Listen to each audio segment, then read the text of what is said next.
Hello and welcome to the White Witch podcast with me, Carly. Hope you are all well, witches. Today's episode is all about Baba Yaga. We have, of course, had a previous episode where I read the story of Vasalisa and Baba Yaga, but today we will be looking at this crone witch and dark goddess as some also see her.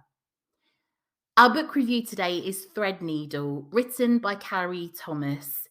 This is a book I had on my wish list for a while, mainly because the book is just so beautiful. It's a big hardback book with a very beautiful design on the front. I really enjoyed this book. You could tell the author knew her onions when it came to the craft. It does give off a young adult book impression, to be honest, as the main protagonist, Anna, is a teen and the story centres around her home and school life. Yet this book is aimed at adults due to certain themes.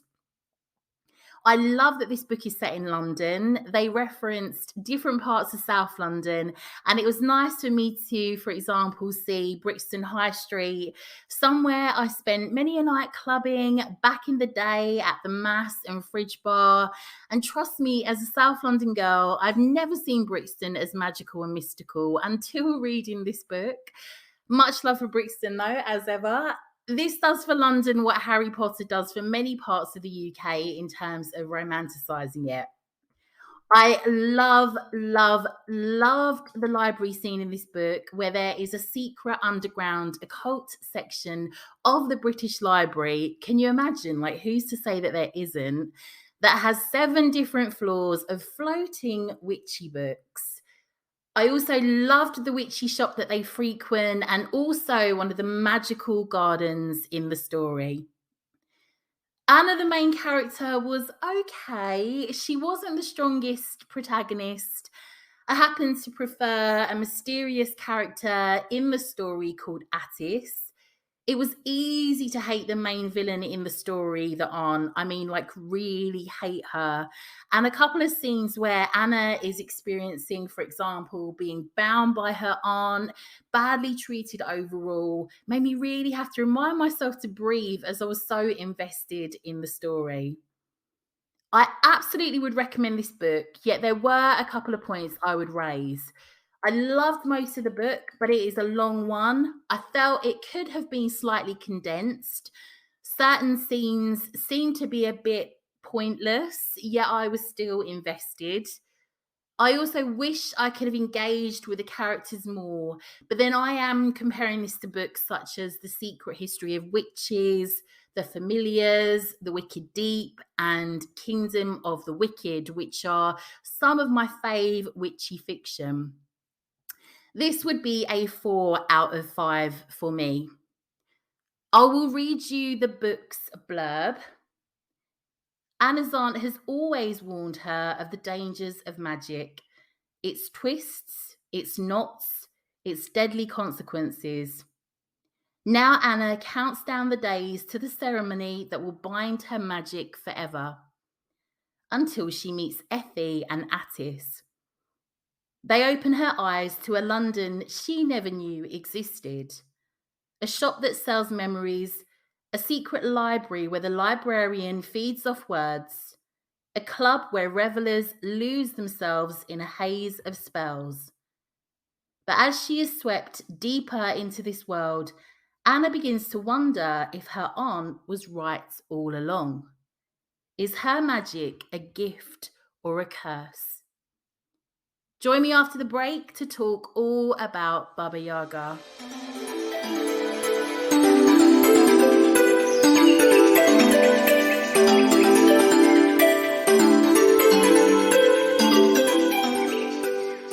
Welcome back. So, firstly, the elephant in the room. I want to apologize for my absence. I feel like I've been away for a little while, but a lot has been changing in my world. I'm going through a relocation. It's also truly been a time of many little closures in my life. I'm going through some huge changes currently that will improve my life massively, like beyond compare, especially creatively and work wise. But it's taken me a little time to get there and a lot of hard work. I thought I could juggle all the balls, but I haven't. And the podcast has suffered, but I'm back on it. So I mentioned before how I'm embracing shadow work again, and some of that has led to some of these changes. I've also decided to close many doors in my life and just embrace the crone stage for this period of life. That's not a reflection of age as such, but I am sure you can recognize this liminal space in life when you are between one existence and another. That's life right now. I've been making a lot of sacrifices. I'm selling my home. I've decided to not date again for a very long time, perhaps as a result of being jaded about it, and perhaps as a result of just recognizing how much happier I am in my own little world without sharing it with anyone else, and all the anxiety that comes with its trials and tribulations. And I appreciate that's not relationships, but that's been my experience as such to date. So it clearly shows that I need to do some work on myself. I joked with a friend on Patreon when we all talked about our dating lives. I mean, we don't just talk about witchy stuff all the time, saying, I think I'm ready to trade it in for the witch cottage deep in the forest, which of course sprung to mind Baba Yaga, the crone who very much represents the liminal, death, rebirth, dying, healing, and renewal. It seems funny to be in the heart of summer and be looking at such darker themes, but it feels so relevant. I feel like I've been planted in the soil and I don't know where I'm going, but I feel like there's this light at the end of the tunnel. And for once in my life, I'm enjoying the journey rather than resisting it, and also being comfortable in being alone, not lonely, but alone. Baba Yaga offers up that wise grandmother energy that can be strict and harsh, but is for our own good. I do love a dark goddess. And when I was researching for our Dark Divine Feminine podcast episode for the Patreon, I read something about the dark goddesses that I needed a reminder on. These divine forces are hugely powerful, and their domains stretch much further than our human concerns. They aren't here to simply help you achieve some specific goal that you want. So, to open up a relationship with a dark goddess requires a total reframe in perspective, and this can be incredibly humbling. I think I needed that heavy reminder of what you open yourself up to when you decide to work with goddesses overall, let alone dark goddesses. And it isn't just to have our wishes granted. Baba Yaga's other themes are, of course, the dark forest, sage wisdom, advice that comes from living a long life. Energetically, as with many of the dark goddesses, she is most felt during the autumn on the way up to Mabon and Samhain. Baba Yaga is very much of the liminal. Dark and light are subjective descriptions of Baba Yaga. Light could be considered any belief, tradition, or in this case, goddess that is associated with anything good, wholesome, or of value, such as motherhood, abundance, the hearth, medicine. Dark could be considered with anything of a more dangerous, less lovey-dovey nature, which could include fertility, death, war, revenge. She isn't good, yet not entirely evil either. Some believe that she is the devil's grandmother, which means she probably had children. Baba Yaga is a very controversial character and needs to be approached with caution. In most Slavic folklore, the dark goddess is portrayed as an antagonist. There are legends in which she kidnaps and threatens to eat children. There are also legends where she provides misleading information to strangers, who were unfortunate enough to lose their way in the dark forest she lives in. However, some characters in other mythological folk stories have been known to seek her out for wisdom, and the fact that she tells the whole truth to those who are brave enough to ask. She has been known to occasionally offer guidance to lost souls and help people with their quests, although this is seen as rare. Seeking out her aid is usually portrayed as a dangerous act, and an emphasis is placed on the need for proper preparation and purity of spirit, as well as basic good manners, which is why it is important to always leave an offering when asking Baba Yaga for help.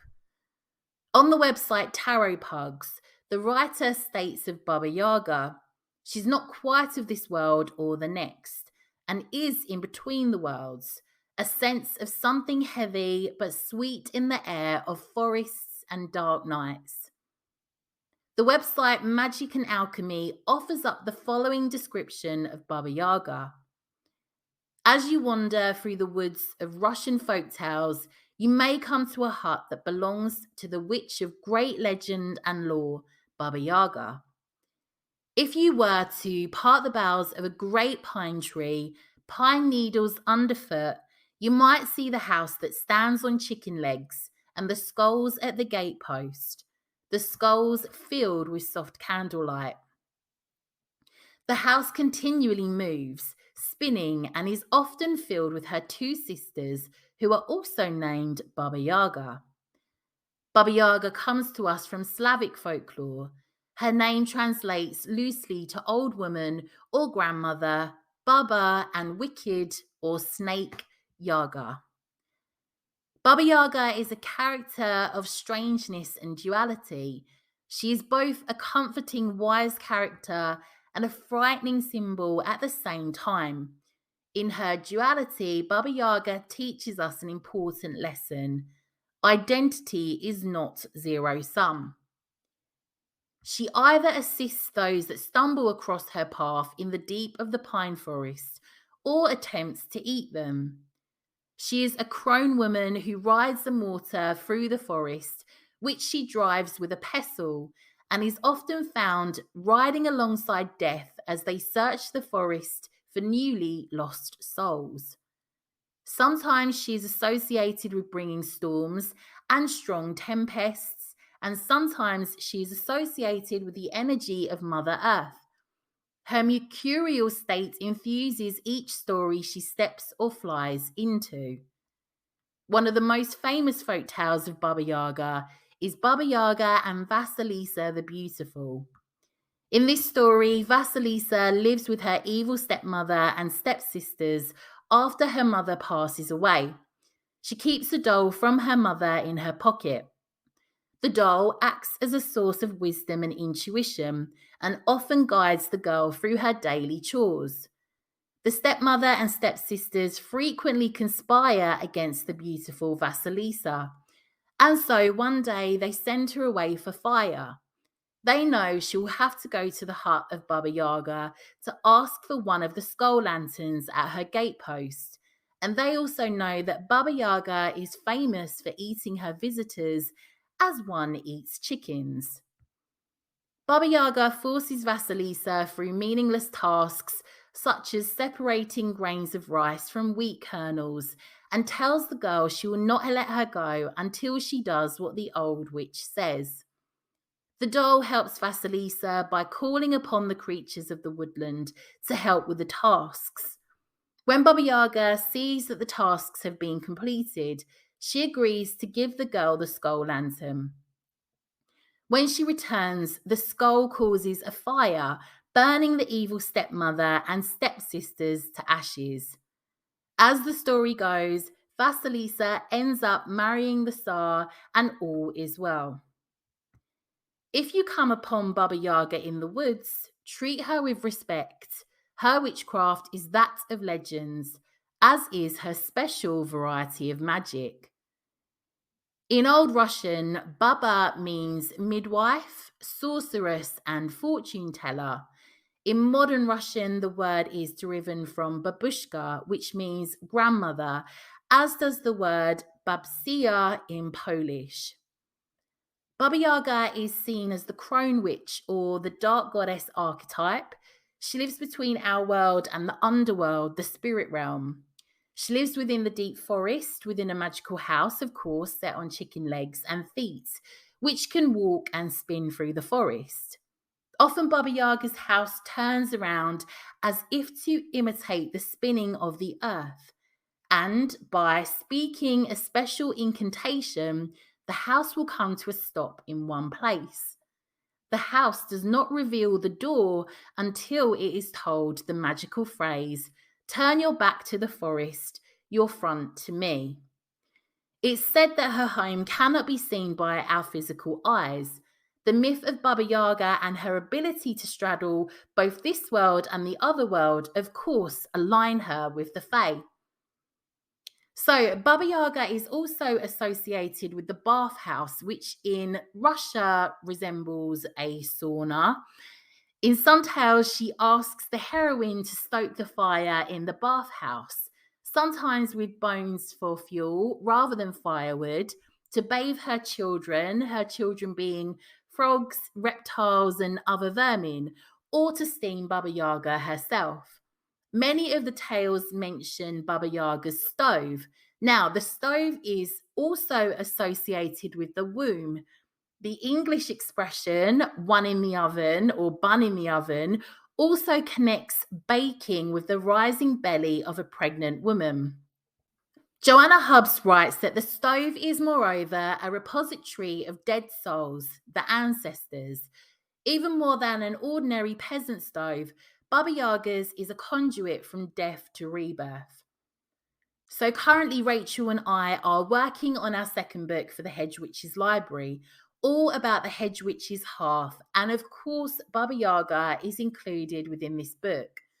She does, of course, bring up the memories of the kitchen, hearth, and home, and perhaps grandmothers that we have such fond memories of. Baba Yaga's age is unknown, but what is known is that she possesses knowledge to turn herself from old to young in the blink of an eye through drinking a special blend of tea made of blue roses. She uses this ability to misguide and deceive strangers. Baba Yaga is also rumoured to have only one leg, which explains her relation to the snake. The description of Baba Yaga is more commonly a social view of old women set in their ways and often shunned by younger generations who value beauty and youth over age and experience, although their wisdom stands true against tests of time.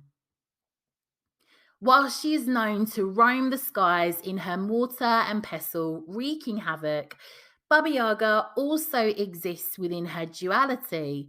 She may provide a newcomer with an answer they are seeking, or she may cook them on her stove.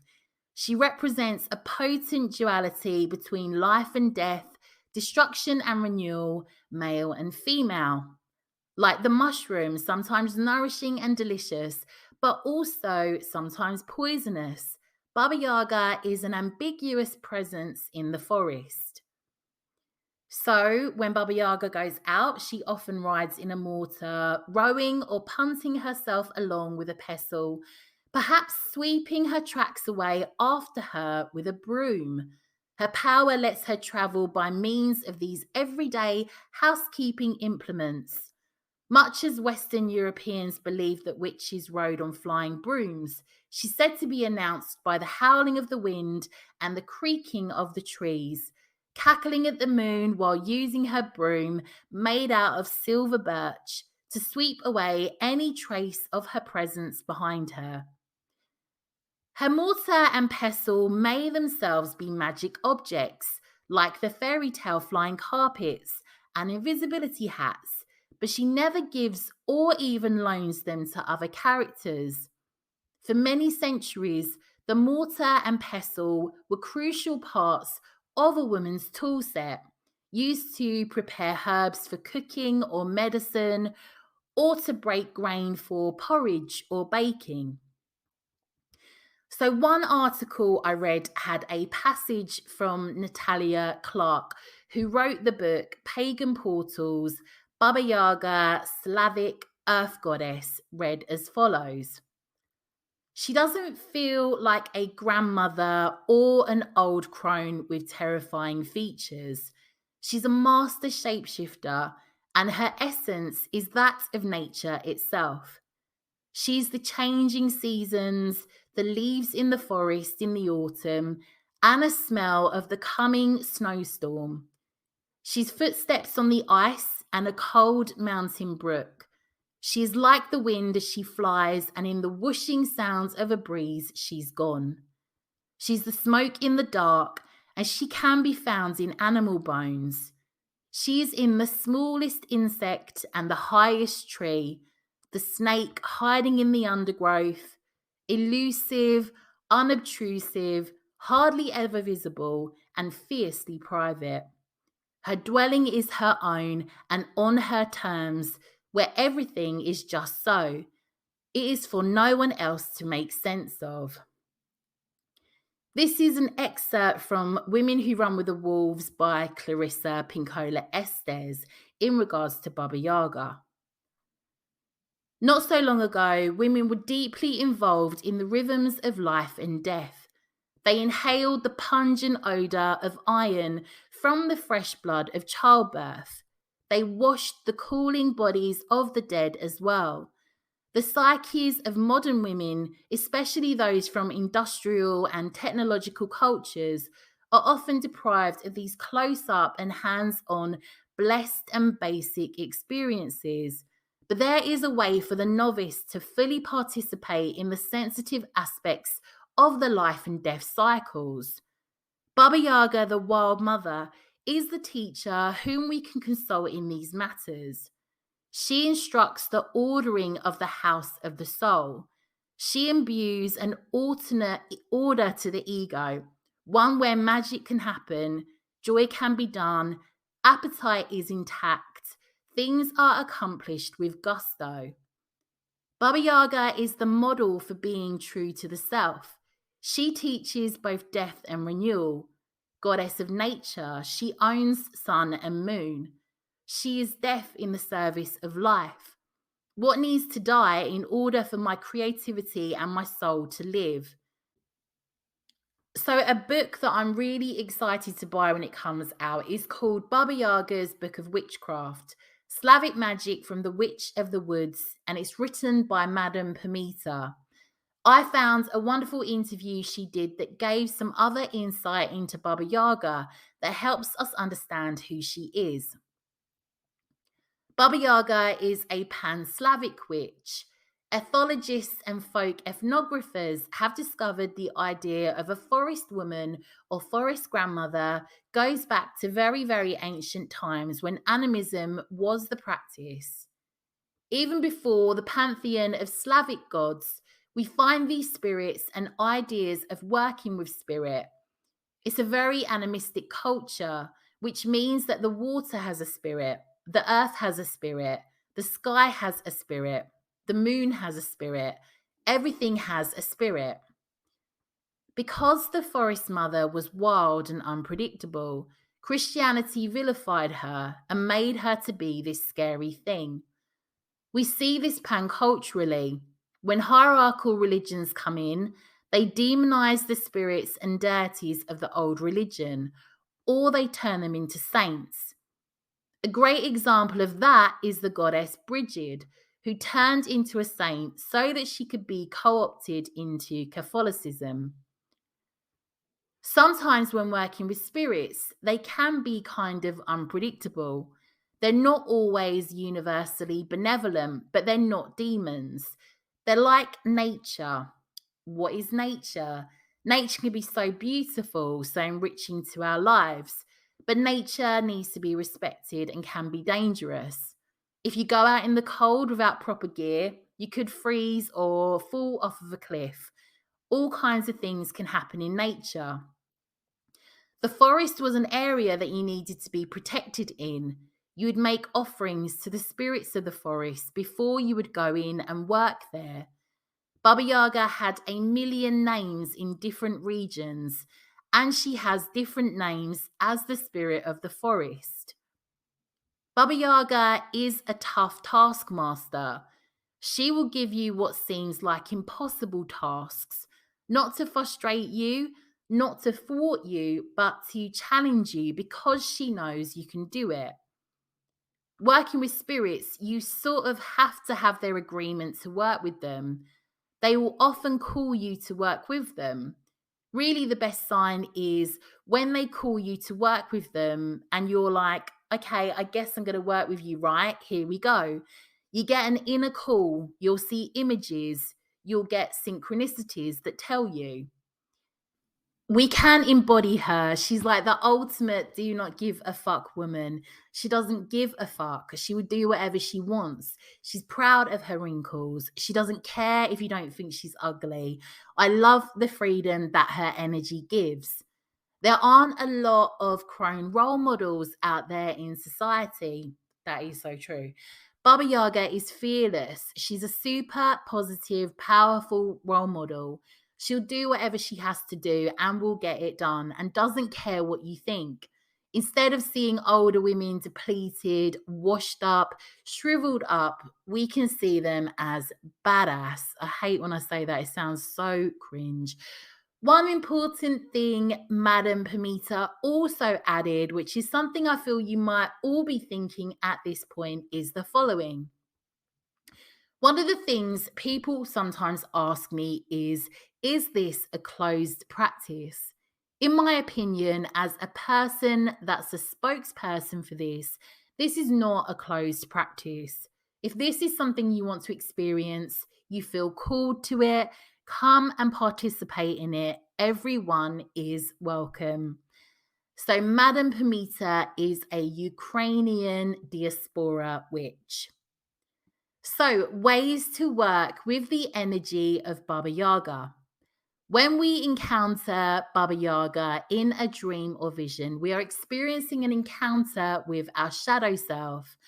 Baba Yaga asks, of what are you afraid? What boundaries have been transgressed?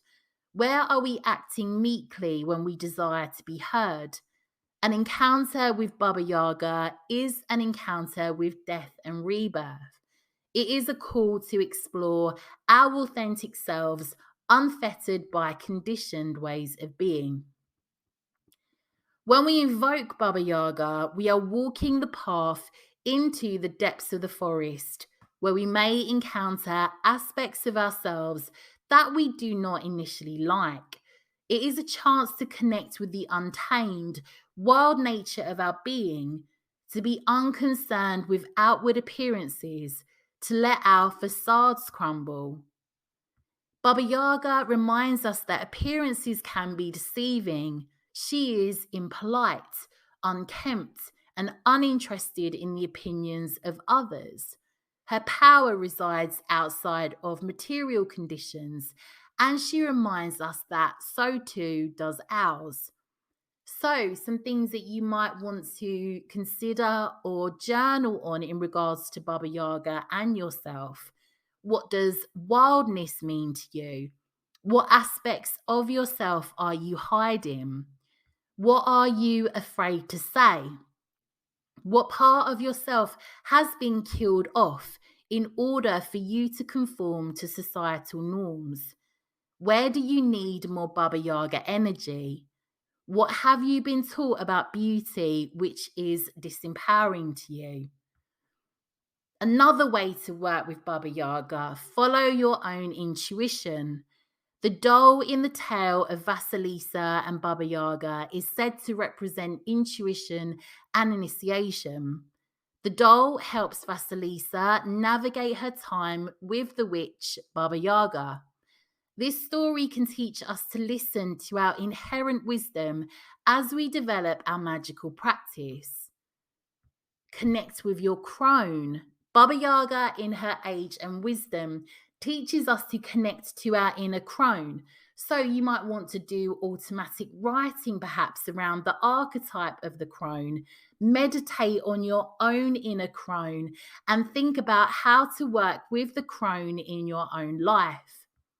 Delving into our inner shadows, the psyche, and the underworld are some of the best ways to work with Baba Yaga. Spiritual and emotional undertakings such as shadow work and underworld journeying, akin to that you might do working with other dark goddesses such as Hecate or Persephone. Unlike Hecate and Persephone, Baba Yaga doesn't reside in the underworld, but she also doesn't reside in this realm either. Embrace contradictions. Baba Yaga is a witch filled with contradictions.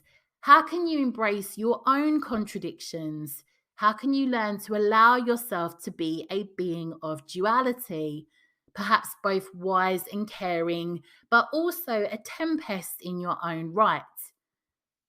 Some other ways you can connect with her are through healing with herbs and teas, wildcrafting and witchcraft, especially around hexes and curses or breaking hexes and curses. Working with Baba Yaga seems to take determination, self awareness, and a bit of grit. You might opt to meet with Baba Yaga through journeying or meditations, simply separating from self and shifting your mindset or frame of mind. You might opt to do this within the forest itself, the perfect setting to perhaps witness yourself her home on chicken legs. Perhaps meet with her, and as she is such a wise sage, you might have questions that she can help shed some light upon.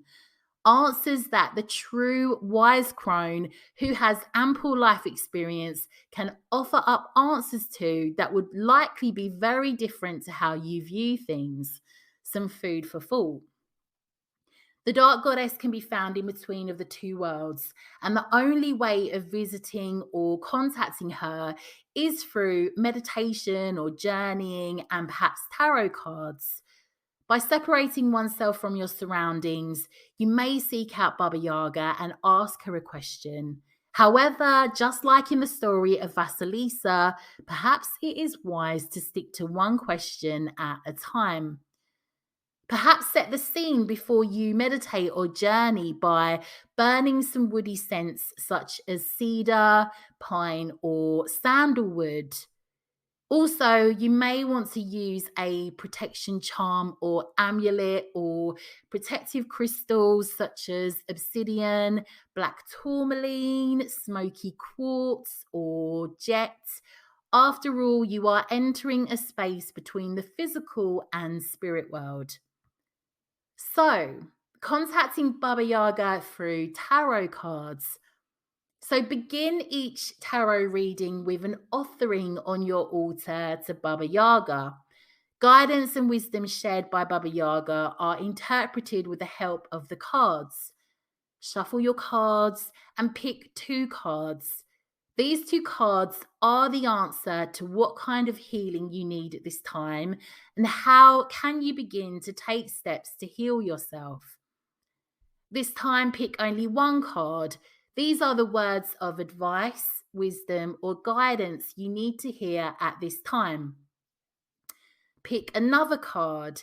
This is what you need to let go of in order to start the transformation you need. Next, pick 2 cards again. They are your fears that you need to release and how you can do it. Pick your final card. This is a final message from Baba Yaga. Baba Yaga is perfect to work with as a hedge witch. She can help you with wildcrafting, so foraging for plants and herbs to use, but perhaps also animal bones that you might find also. She can provide straightforward advice and guidance, but also assistance with using nature to heal physical ailments in the form of tinctures and tonics and so on, so through herbalism.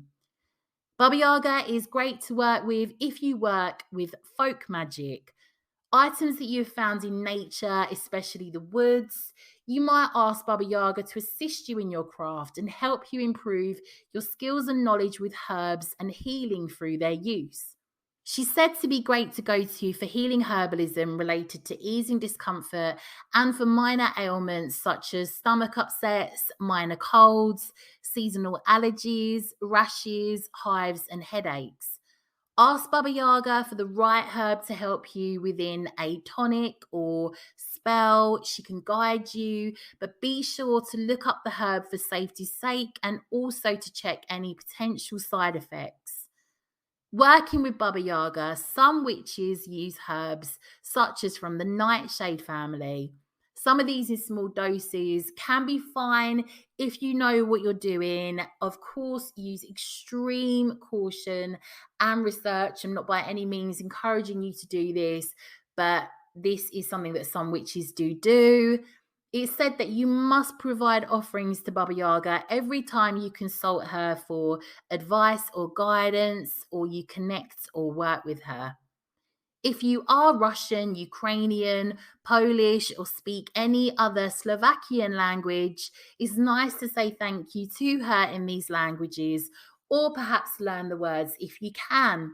It makes me think I should perhaps learn some Greek or Irish to speak thanks to Hecate or the Morrigan as a form of respect. You might leave at your altar as a form of respect for Baba Yaga tobacco or cigarettes, vodka, food such as kovbasa, borscht, patichki, vareniki, bread, potato, pancakes. Decorations could be wheat, traditional embroidery, or rushniki, which is traditional embroidered towels and rugs. Matryoshka, which are the nesting dolls. Pizanki are decorated Ukrainian eggs. Skull decorations, bones, which are, of course, ethically gathered or sourced. Images or statues of Baba Yaga and or her house. So you can make offerings to her right after a meditation or a journey. But if you are asking for healing and you aren't well enough to make these offerings right away, it can be done as soon as you're physically able to. So I will add in the show notes a wonderful spell, also from the website TarotPugs, that helps you to invoke and connect with Baba Yaga. Some of the information I found is Baba Yaga is said to be linked to the astrological sign Scorpio, the colours red, white, and black, crystals such as garnet, bloodstone, tourmaline, and smoky quartz. Other names she is said to go by are Baba, Boba, Baba Den, and Jezi Baba. So I found a quote from the book The Once and Future Witches that me and the Literary Witches Coven over on my Patreon are currently reading. So the book is The Once and Future Witches, Alex E. Harrow. Old women are supposed to be doting and addled. Absent-minded grandmothers who spoil their sons and keep soup bubbling on the stovetop.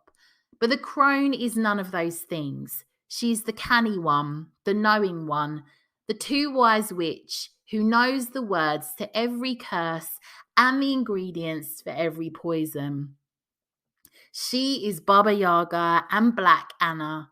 She is the wicked fairy who hands out curses rather than christening gifts. And I like that. And I also have a poem for you. Baba Yaga, wild woman, crone, grandmother of the dancing hut, witch of the untamed wood, oracle of the darksome moon, lend me your harsh wisdom, devour my childish fear, grind away that which does not serve me, that I may fly anew.